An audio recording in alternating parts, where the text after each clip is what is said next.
can I respond here, Monica? I've been thinking this by looking at the comments and the questions, this idea that if it focuses on the economy, how could it also focus on pedagogy? And if it focuses on the parents or women, how does it also focus on children? And, you know, this has been true as long as I can remember in childcare policy. You know, is it education or is it care? Is it part of the care economy or not?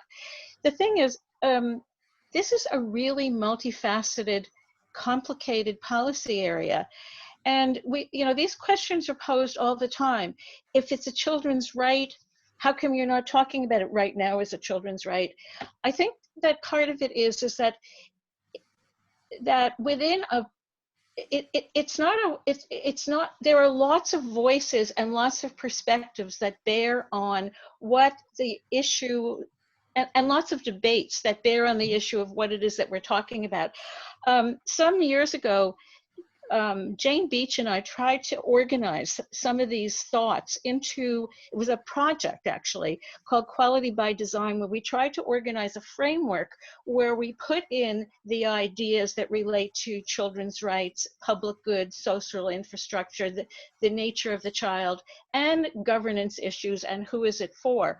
And I guess the thing that I really want to reflect on is that it's really important for people to recognize that having your specialization and your point of view is on pedagogy fits in here, whereas if you're an expert on whether municipal governments, I'm looking at the very valid chat, do municipal governments have a role? It may also fit in and not be contradictory.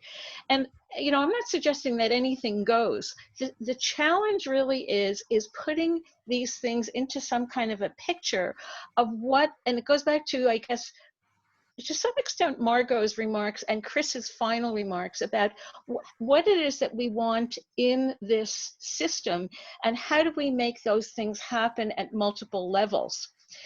Now, I think this is what it requires is knowing about things that you don't, that somebody else knows about and thinking, well, how does that fit in?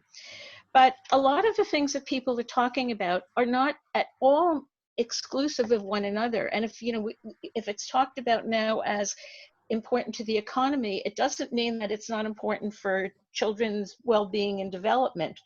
They all have to be, I guess that's the thing, is you have to think about what is it that we could actually support.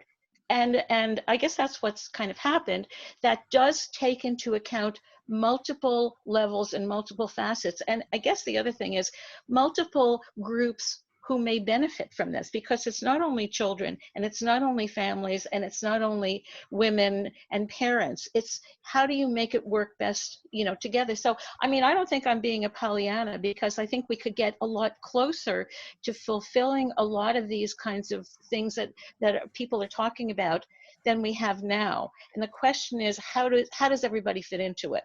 So that's my view of it.